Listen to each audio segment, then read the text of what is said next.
Welcome to the science class kahit hindi naman science yung pag-uusapan natin. Ako nga palang professor nyo, Pinoy Heisenberg. At ngayong araw pag-uusapan natin tong post sa isang virtual assistant group na nakita ko sa Facebook. Ito, basahin natin.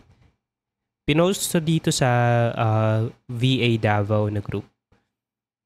Assuming na virtual assistant siguro yung meaning dito ng VA. Yung nag-post neto ay anonymous. So sabi niya dito na, so I have this client who is willing to hire a Filipino customer service full-time for 120,000 a month. Pesos yun. I told him, no, don't pay that much because you can actually pay up to 30,000 a month for CSR role. Sabi niya dito, guys, please don't demand too much for a simple role. Though the client is willing to pay, but I felt like the VA is like fishing if the client can pay. Maayo na lang na-advisean na ako ang client kay Luoy Mabudulpud. So, hindi ako Bisaya pero nakakaintindi ako ng ontel. Translate natin tong last part dito. So, yung sabi niya dito ay buti na lang na-advisean ko yung client ko. Kung hindi, kawawa. Kung hindi, kawawa talaga. So, parang ganon yung pag-deliver niya dito sa last part. So, nakaka-bad trip tong post na to nung nakita ko na nagalit. Nakaka-bad trip talaga, nakakagalit. Tapos, lalabas pa dito na parang proud pa siya at feeling hero no? Hindi ko lang alam kung legit to talaga na nangyari o baka rage beat lang to para magalit lang mga tao. Or baka nagtitrip lang yung nag-post. Pero, gagawa pa rin tayo or magre-react pa rin tayo dito sa post na to. Unang-una, hindi madali maging customer service representative. Alam ko yan dahil nagtrabaho ako bilang CSR for almost 2 years. At hindi madali yun dahil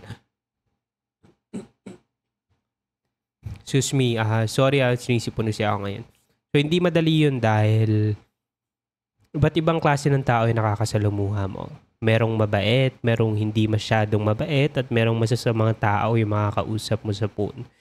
Meron pa minsan yung sisigawan ka, mumurahin ka, meron pa mga racist, at meron pang ibang nami-personal talaga ng mga customer.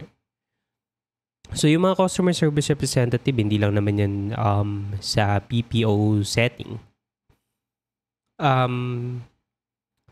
Meron din yan sa mga iba't ibang businesses. Tulad ng SM, mga department store o ano pa yan. So, ayun lang, hindi madaling maging customer service representative at hindi yon isang simple role. Katulad ng sinabi niya dito, simple role. Di yun simple role.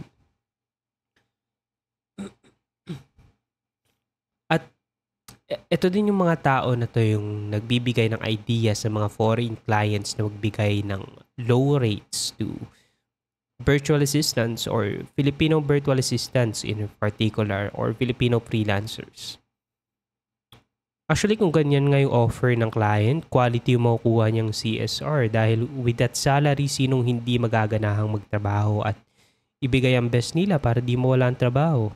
Diba? Sobrang worth it nung sabihin natin stress mo sa pagiging CSR dahil di mo alam yung mga makakausap mo ng mga tao dyan. Bakit isigawan ka, mumurahin ka, ano-ano pa dyan. Nakabastusin ka pa. Pero siguro feeling ko pag sa kanya in-offer tong salary na to, ginaji din tong utak tulok na to yung nag-post. Kung legit man to. Kung isipin natin siguro above minimum nga tong sweldong to dito sa Pilipinas. Pero putang ina sa mahal ng bilihin ngayon sa Pilipinas. Considering na work from home pa yung i-hire ni CSR.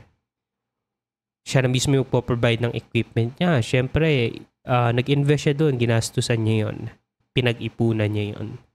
Hindi na mo problema yung client sa equipment. And meron ding babayang ng kuryente yung VA. O yung customer service representative. At hindi lang kuryente, meron ding internet. Siyempre, kailangan quality yung internet dahil hindi mo magagawa ng maayos yung trabaho mo kung kung mabagal at mahina yung internet na makukuha mo. So, kulang na kulang yung 30,000 especially for a family. Family of 4 or family of 5 members nga, hirap ipagkasya yung 30,000 eh. Paano pa kaya kung merong pinag-aaral yung taong o yung CSR na ma-hire dito? So, nakakainit ang ulo itong nag-post. Ganun niya lang siguro binavalue yung sarili niya. Nakakabatid pa dito, feeling proud pa at feeling hero pa. Kung kala mo nakasave ng taong muntik masagasaan, no? So, gawin natin yung math.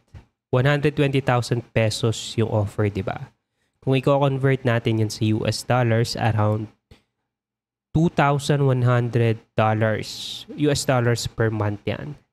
Tapos times 12 equals to around 25,000 US dollars sa isang taon. Which actually is mababa na sa US standards, sa US salary. So, ayun, minsan talaga imbes na magilaan pataas, silaan pababae, no? So, yun lang muna sa ngayon at maaga tayong matulog dahil maaga pa tayong gigising para sa sweldong kasya lang sa pangbuhanan natin gastusin. Ako ulit ang professor nyo, Pinoy Heisenberg.